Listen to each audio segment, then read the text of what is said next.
They let it talk down when I'm not around, yeah. It's only tied down when I'm out of town, no. I don't trust many when I'm in the city.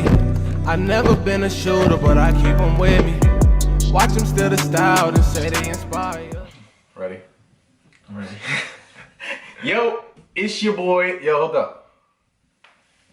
It's What you got there? Juan Gordo. Ooh, that look nice. Shiny. No, but wait. Is that me? Is that? What's good, guys? I already know it's your boy Ryan.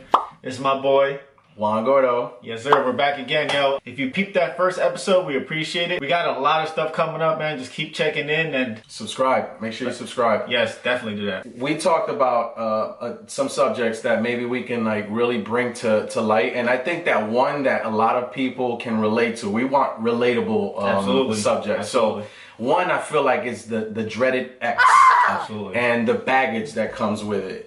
So a lot of times, you know, an ex is more of like an experience, and what we do is we tend to treat that negatively, right? Absolutely. I always like to say, like, cliche as it might sound, every loss is a lesson. So despite you moving on, or if you didn't move on, you still cared about that person, being able to take something from that, whether it be good or bad, and learning from it is an experience in itself. So well, the problem is when we have an ex and we get jaded, then we don't want anything to do with that person ever again. Yeah. It's like, you know, I've had exes that I felt like I was putting unrealistic expectations on them and they didn't meet, so I kind of held a little bit of anger because of that. You felt they could be better, but they were just fucking trash. Yeah, I mean, come on. You have the songs that like they burn. Yeah, you can't hear shit anymore. Everywhere you drive, it reminds you of that person. It's like you can't get out of that situation. And I remember my first relationship, and one thing that someone told me was that you should always look to learn from a relationship so that you don't repeat that in the future.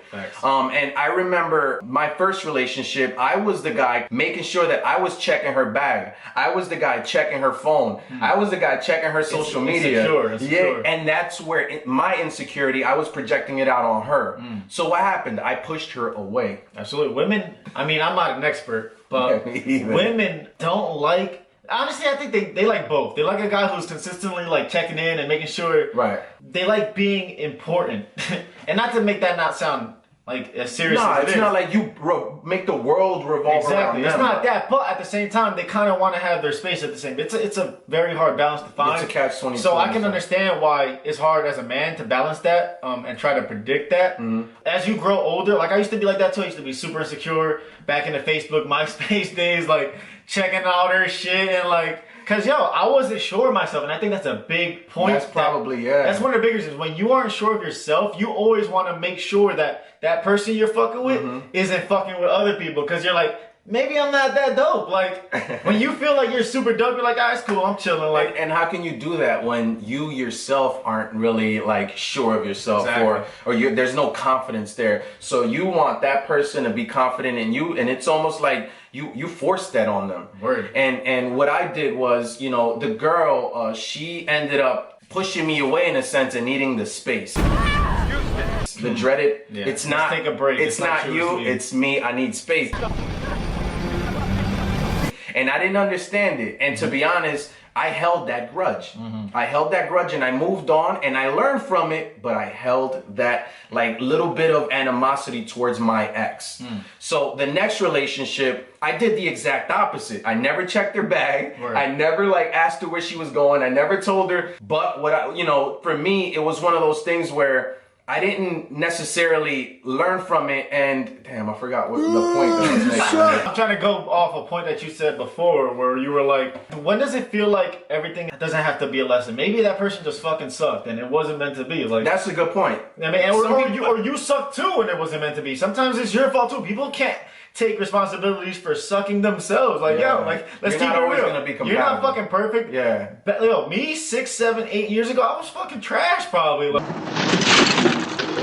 and I could have probably faulted and blamed that on other people. That's the simple way to put it. But I might have been the person that was at fault. Like, And we don't know that. Like, thinking about, again, exes and examples. So looking now, I have exes that I've circled back and we've had conversations, and some have told me, you know, maybe this could have changed things.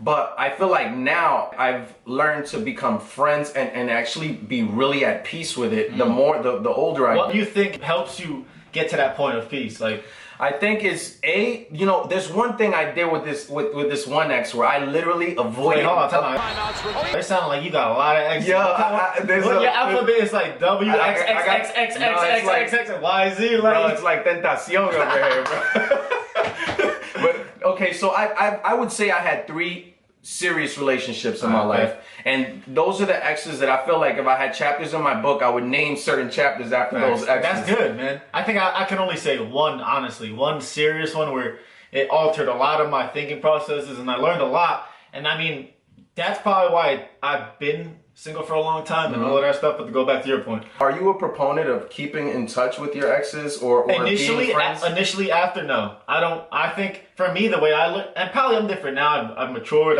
I've got a different mental approach to everything. But back in the day, for me, it was like complete, like, close out, like, case closed, we on to the next one. Like, and it's the only way I learned how to move on, right? Because it was simple. It's like, all right, I'm going to just wash away all of the shit and I'm going to zone out for a bit. And then, boom, I'll start back over. But now I probably would attack it differently. There was this one female I was talking to when, like, a whole year goes by and we never talked. And now I'm in a different place where we were both wrong, and I can sit down and we can talk and be like, yo, we both fucked up, and I can apologize as a man for doing shit that I know I wasn't doing right, and vice versa. And it's not necessarily to get the person back either. No, and that's exactly what I said to him. I'm like, look, I'm not trying to win you back. Like, not that you ain't fine still, but it's not about that. It's the fact that I'm trying to close that chapter in my life, because it's like, what's the word I'm looking for? Like clarity and closure. Yeah, because, yo, as a man, people think, like, I don't know, women don't realize that we hold on to shit too. Like, I agree. We're fucking humans. We have hearts. Like, the fact that we're being emotional as a man is compared to, like, being said you're soft. That's fucking false. Yeah, and we have something on that. Well, that's on a different episode. We have something for that. But to cut this short, like, I was like, yo, I'm not trying to get you back. I just want to have that closure so we can both move on. So you had an actual conversation. Absolutely. Hit her up, and I told her, and it took a lot for me to do that, and I felt like I grew from it, but I felt good after, and we had a pleasant conversation and just moved. And now I'm in a place where I just moved on. So for me, I had it sort of a similar experience. Like the first ex, her and I, we're still good friends to this day. I keep in touch with her. The next one, I did what you said, where initially I just stayed away.